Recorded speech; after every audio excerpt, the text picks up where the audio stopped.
Welcome to Home Hive. I am Kristen, and I am here with my amazing co-host, Jennifer Cortez. And today we are interviewing Lisa De Jesus.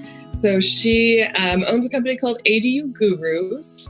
It's a pretty awesome company. It's very different than most people that are what most people are doing out in the industry right now. So I'm really excited to get to chat with her. Lisa, can you tell us a little bit about your history? I think you got into politics. You were the city commissioner, right, of La Mesa? Is that right? I was a planning commissioner for the city of La Mesa. Planning commissioner, my bad. But yeah, can you tell us a little bit about that? Sure. I was appointed unanimously by the city council of La Mesa to be a planning commissioner. And the Planning Commission is the primary entity that is responsible for long-term comprehensive planning for the city, and we made recommendations to City Council. The Planning Commission would hear things like zoning issues or variances, which are applications to make an exception to a zoning ordinance. So we heard lots of things. We made recommendations to City Council. That's great. Well, Lisa, thanks so much for joining us.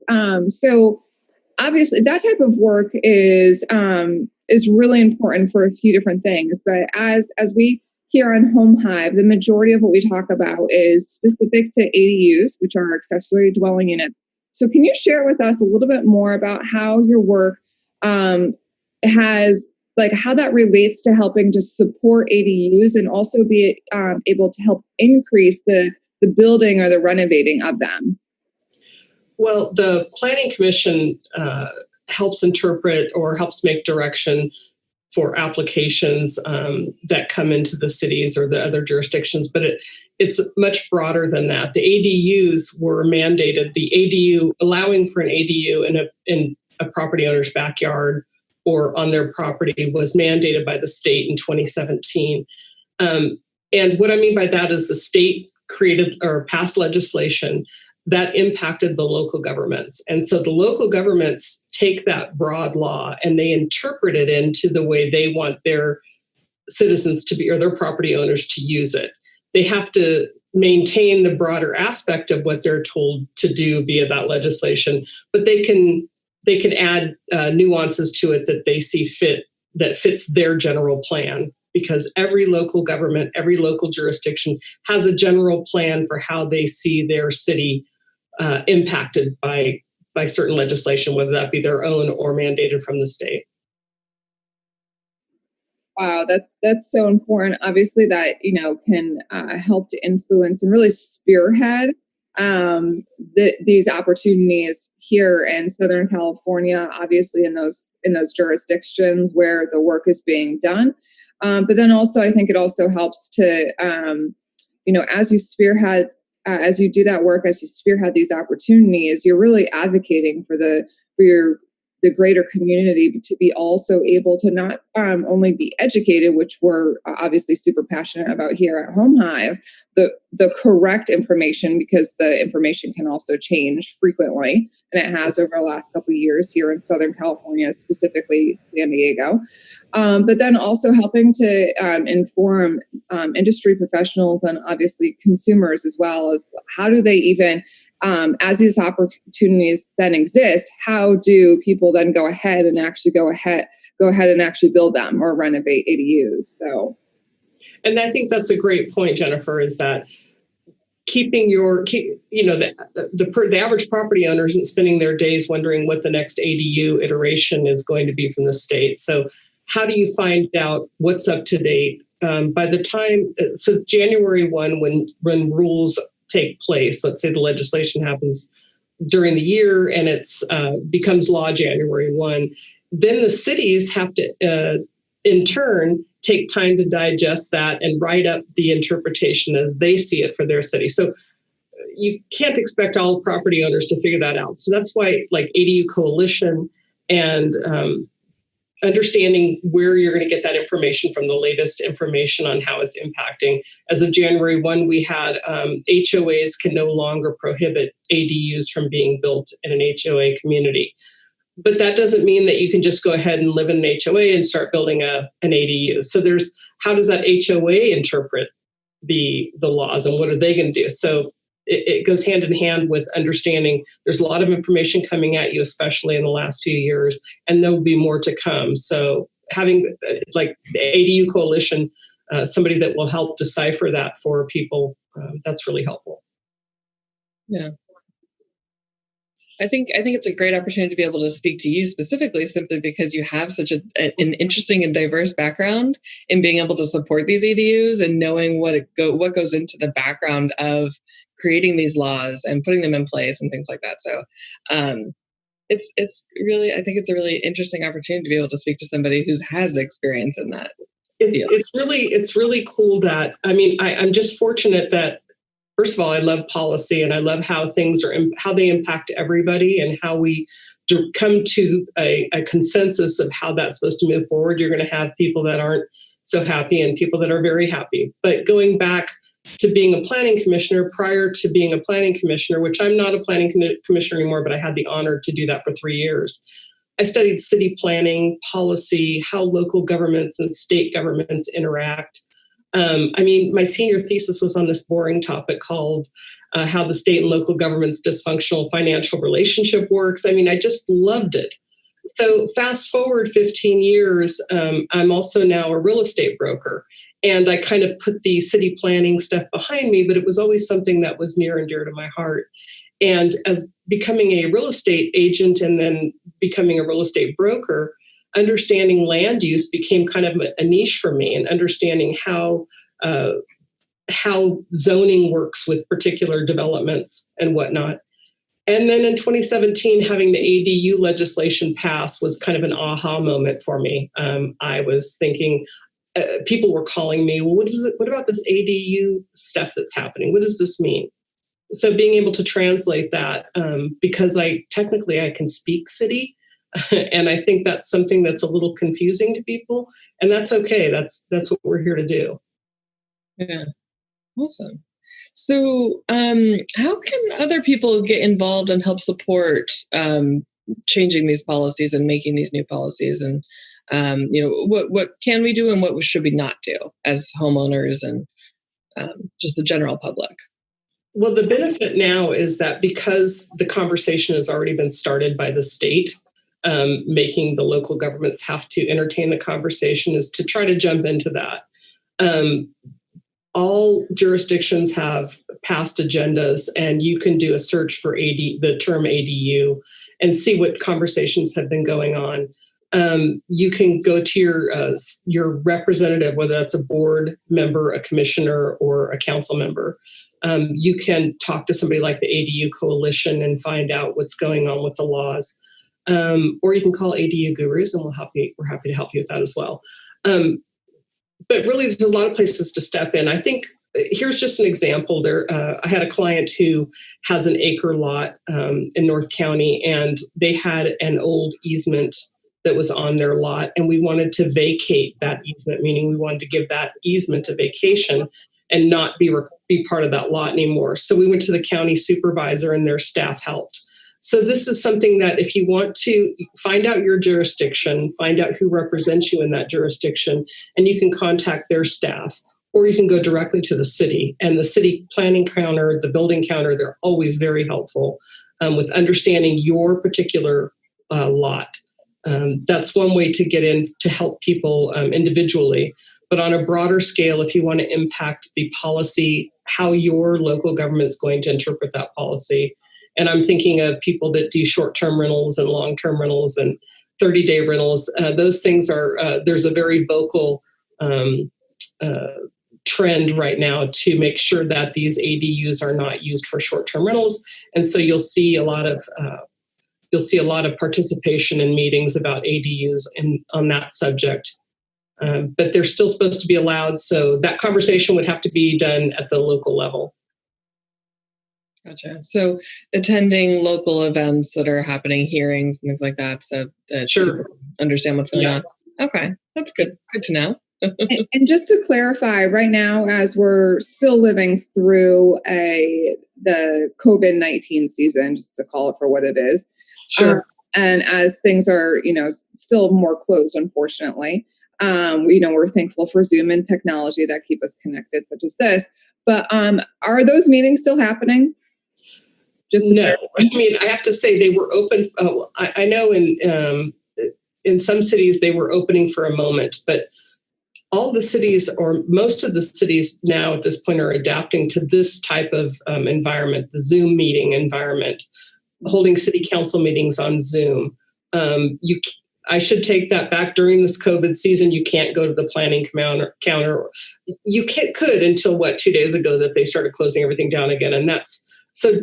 You can just go to the jurisdiction's website if you have access to that. In a Google search, if you don't know it, you can say, go to Google and say, this is what address, put your address in and say, what county or city am I overseas where I live? And that can help you understand how to get to that particular website. And then from there, you can see the agendas. And sometimes the County of San Diego's website, if you just type in their search engine, ADU, everything with ADU will come up in that search, and it'll tell you about meetings and if it's coming up on an agenda. It should do that. Mm. There really is. There is abundance of ADU information. As this is being recorded in July of 2020, and I say that because we're over halfway through the year where we had some significant changes in January 1 year, and also heading into this decade. So very pro in favor of ADUs. It's great.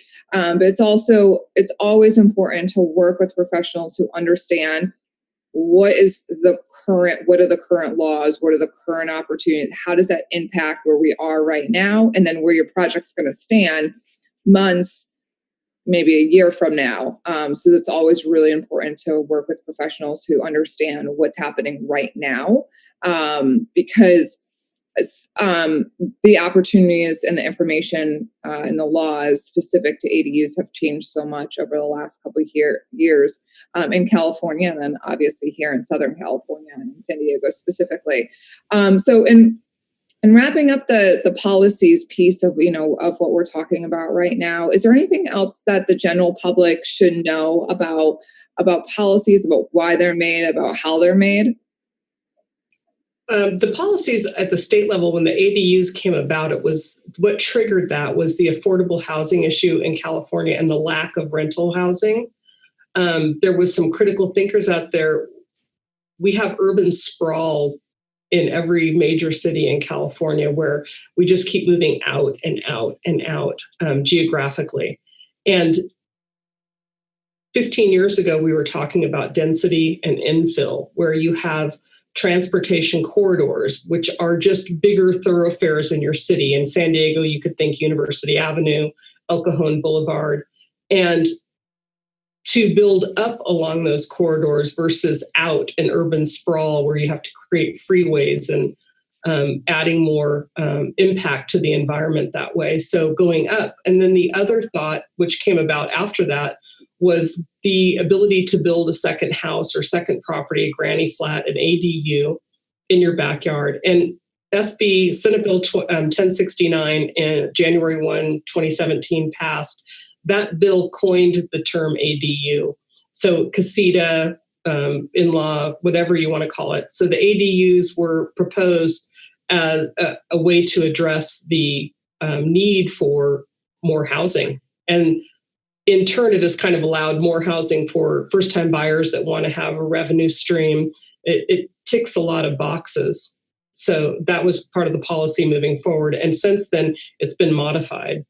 So I think, you touched upon a lot of really important points right there, but I think that one, which is important for all of us and our audience specifically, is so the term ADU, and correct me if I'm wrong, term ADU is a blanket term. Okay. Yeah, no, that's correct. So the state didn't want to write granny flat, comma, casita, comma, in-law quarters, comma, backyard house, comma, studio, comma, office. It covers all of those and having an accessory dwelling unit. It also explains that it's an accessory dwelling unit. So it's an accessory to an existing property. You can't build an ADU on a blank piece of land because it's not been an accessory, it's a primary residence.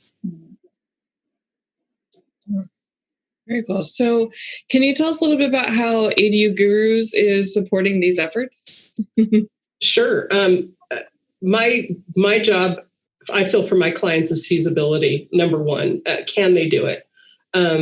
What can they do? And by knowing that, at least we start on the right foot. The number one question I get, and I'm speaking with a lot of people that will just hear about ADUs and their reaction is to, I want to build one of those. And then it's, I don't even know where to start. So we go from there all the way to construction and keys. ADU Gurus, we're a consulting firm, but we also can provide structural plans and understanding exactly what you can build, where you can build it on your lot, what are the parameters of the build, and architectural. So feasibility, architectural, we do all of that to help them. Great. And you have some pre-made plans, right? I do. So they're called PRADU plans. That's an acronym. So PRADU, which is permit ready ADU plans. The County of San Diego has them. The City of San Diego has them, and the City of Encinitas. And just a side note, the City of San Diego dared to be different, and they call them companion units. They don't call them ADUs, but same thing. So the companion unit, the ADU, the pre-made plans are plans that the city or county has taken a careful look at. And if you use those plans and you are in that jurisdiction, you will be fast-tracked, quote unquote, through the building process because the city already knows that the plans meet the code for that jurisdiction. Side note on that too is that when you look at those plans, you don't just fill your name and address in and just submit them. They have to have a site plan, which is specific to your lot. There are things like slopes and what your lot looks like and where the utilities are. And there's so many different aspects to that front page of those plans, but those are permit ready and they do save thousands of dollars to the particular user that is in that jurisdiction. We have they started about 600 square feet, by the way. So 600 square feet to 1,200 square feet. And ADU Gurus, we have smaller footprints if they're needed, 600 or 400. We can do 400 square feet. We also have plans for garage conversions. As of 1/1/2020, January 1st this year, you can now build a junior ADU and a standalone ADU. So you can put an ADU in your backyard and you can also convert your garage. It's called a JADU or a junior ADU. And we have plans for both of those if the client would like. Oh, that's fantastic. Just a quick question on the JADU. What's the attractive piece to a consumer on a JADU? More rental revenue. They can also think, well, you know what? I want my parents to have a house on my property, but also my college-age son, or I want a rental revenue that's not touching my house to have the separate standalone, and yet I want to have this one in the house that I can use for my college-age child. Or sometimes what I find with clients is they've lived in the house, the kids are grown and gone. They want to maximize the rental revenue in the property and have a smaller space to use for themselves. When they travel, they can have a landing spot back at their house and have two larger rental revenue generators by renting out their home and the ADU and themselves staying in the JADU. That's amazing. Right? Yeah. So for these pre-made plans, at least from my understanding, you still need a structural engineer or an architect or someone who is qualified to then modify them for your particular lot. Is that right? You have to, the front page has to be, it's best served by a structural engineer because they know exactly what the site plan is and they can provide that. And we have a structural engineer on our team, and that's what we would do for that front page. And I say front page, if you look at any of these pre-made plans, you'll notice that the first page doesn't have any information on it. The first page needs your legal lot name, which is your APN, The county tax assessor doesn't know you by your address. They know you by this particular number, your APN. So all of that that legal jargon has to be filled out according to your lot specifics.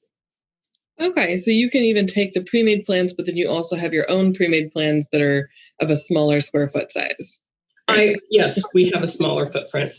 That's fantastic. I love that you guys have the opportunity to be able to provide smaller units, especially in like downtown area or even just in this outskirt area, kind of where I'm located, like in Normal Heights, North Park. They're going to need to be smaller footprints. 600 square feet is going to be too big for a lot of the lots out here. That's right. And, the nice thing about those areas now, Kristen, and I know you know this, is that the garages that are built on the lot line now, where there's zero lot line, you're right on the lot line, you can actually use that space to build an ADU.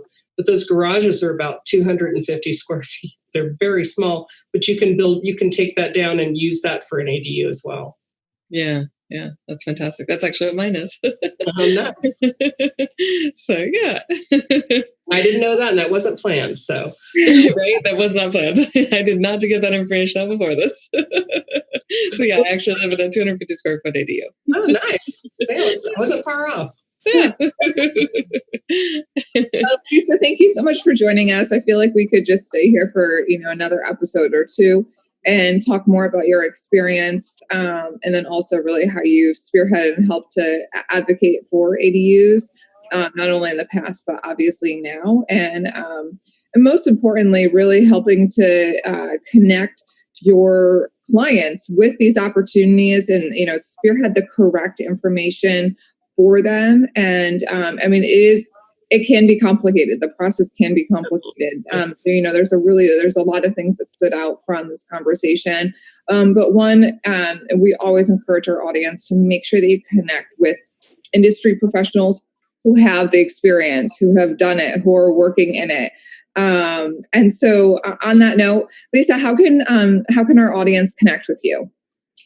They can reach me several ways. They can reach me via my website, which is www.adugurus.com. There's an inquiry ability through the website. Also, they can call or text me, 760-313-1000. And I'm happy to speak with them anytime. Wonderful. Lisa, thanks so much for joining us. Yeah. Well, thank you so much for having me, both of you. I've really appreciated being here and the opportunity to share with your audience about ADUs. They're a fantastic option, and look forward to helping your viewership. Yeah. Well, clearly we believe that as we're living out, as my co-host is actually it's living in one. We believe in ADUs, and we're so honored to be able to connect with industry professionals here in Southern California, specifically San Diego, and what are ADUs and why they're important and what a great opportunity they are for you right now. So again, please reach out to Lisa, connect with her and her team. They are a wealth of information, really can help to spearhead you creating an ADU on your property. So thank you. Thanks so much for your work, both of you. I appreciate it. Thanks. I appreciate what you do for our industry. Yeah. Well, thank you. You're welcome. All right. So I'm going to we'll cut it. We'll probably cut it slightly and just cut it at the end, but we're good. We just went right over 20 minutes. So there was something that came up, and I didn't want to go too long on it because it could be an entirely separate interview, which is where I'm going with it now. But we haven't had any episodes specific to J80. I mean, we have. I think J80 has come up, but we really haven't talked about it too much. And the differentiation, I think that there's still a lot of confusion, especially after January of this year. I think that, Lisa, if we could have you back on as a guest again in the future, but solely talk about the difference between ADUs and JADUs. And if you want to talk about the pre-made floor plans and the difference, why it's so significant in the sizing variation. I mean, Kristen, you understand that, 250 square feet. And I mean, a JADU though could be as big as your garage, which could be 500 square feet, right? I mean, I think Kristen, of course, that's what's so nice about being in those tighter lots that you can actually be utilizing what's already there. That's fantastic about it. Yeah. Hers is the size of a JADU, but even though hers is the size of a JADU, hers is still an ADU because it's not a secondary ADU. It's a primary ADU. But I think that's also why there's so much confusion. And that's also when we had heard of this coming down the pipeline last year, I was confused about it in the industry and understanding, did it have to does it have to be smaller? Does it have to have all of the components of an ADU? All these different things. I mean, can you have an ADU on your house and then make your garage an ADU? That's a junior ADU. Yes, you can. So, I mean, those are definitely confusing things. I would love to look a little bit more into it and absolutely be there because I want to make sure that I'll use the city as an example, which is Oceanside, which is a great city. They're really forward thinking, as you probably know, with their ADU mandates, or ordinances. So I think that would be something if I could do if I do a kind of like an example of, I'll use them as an example, but I'll make the disclaimer that it doesn't go for everybody. Right. Yeah. But be able to at least give them an idea of what they're looking at. And then how does that work in another city? We can determine that later, or they can ask us. Okay. Yeah, I think if we can maybe touch on some topics like, I know a JADU requires a kitchenette, but not a full kitchen, and it doesn't have to be, it's got to be attached to the house with access, but you can also have a detail, there's a lot of different details. Yeah. Plus, of course, the laws are constantly changing. So once we record this, they might pass another law and then we'll have to re-record. So, and I mean, I don't know if they're so bad, because it's like the laws that they're passing now are like, okay, now they were taking forever to pass these ADU, or forever to return the plans to you. Now they're 60 days or less. And so there's some benefits to all of this. And they're trying to think outside the box, but they're not architects. Every legislator at the state is not an architect. They're trying to just kind of work off the stuff. So yeah, I mean, I hear it. But let's try to break it down with the caveat that this is definitely fluid. But there are some specifics, but then as with anything that's new and this sweeping, there's going to be changes along the way. And that's a great lead into your question of how does a person participate? You can actually help decide that by your input. Right. I think it's just, from a buyer, just kind of like in wrapping up, but as an example, and obviously you understand this being in real estate. That's right. So as a buyer, you may not even necessarily be a homeowner at this point, but you're a buyer. If you understand what an ADU is and why an ADU, as you're looking at properties, I would hope that could influence you to look for properties that could either accommodate an ADU or had an ADU. And it's happening. Right. It's happening, but that's a whole other segment, right? Because what I found is if these buyers are looking to build, but they're first-time buyers, they're going to need to talk to somebody like Meredith, because you want to buy that home wrapped with your mortgage, wrapped in with the construction loan, with the renovation loan, because you don't want to go in there with an FHA and 5% down and think somehow you're going to pull equity from that property. You're not. You have to get the equity up. You have to get the build up front. And you can qualify because they can look. Anyways, there's a whole lot of things to think about. But people are definitely, especially the first time buyers, the millennials that are looking to buy, are looking to have an ADU. But they've got to understand how to get that up front. Mm-hmm. And realtors, I just did I'll finish with this. I did 2 Zoom meetings for new laws this year, and I had 3 realtors call me about their own ADUs that didn't know. And these people are serving the community. So it's a buyers and sellers. So it's definitely something, the more education that you're providing, like you're doing now, is so helpful to people that want to know more. And, it's interesting as we break down our audience, we typically say, you've got your industry professionals on the B2B side, and then the B2C, obviously, on the consumer side. Mm. You break down the consumer, you can break down both sides, but specifically on the consumer side, you can have it doesn't need to be owner occupied, but you have the owner, someone that owns, at least one property that can accommodate an ADU.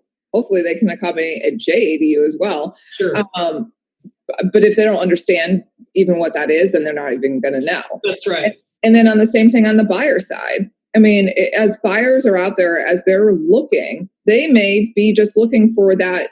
When you're trying to understand what a buyer's goal is, they may not even understand that they could even have a goal of having an ADU, never mind having a JADU in the future. But it's really important because from a buyer standpoint, as you're going into it, if you don't understand your opportunities, then you could potentially massively disqualify yourself from something over the next couple of years. Especially because policy is dictating that they should. There's no impact fee. There's all sorts of things like that. So the impact fees, waiver of those, the state wants you to build it, and the lenders. So there's a whole other conversation, but you're absolutely right. I know Kristen looks busy, so I'm going to let you guys go and do your thing. And we've got our next guest coming on. So. Okay, good. Sorry. Thank you, Jennifer. Thanks, Kristen. I got coffee delivered. Oh, nice. That's a good. Where's my coffee? Oh, I don't have anybody.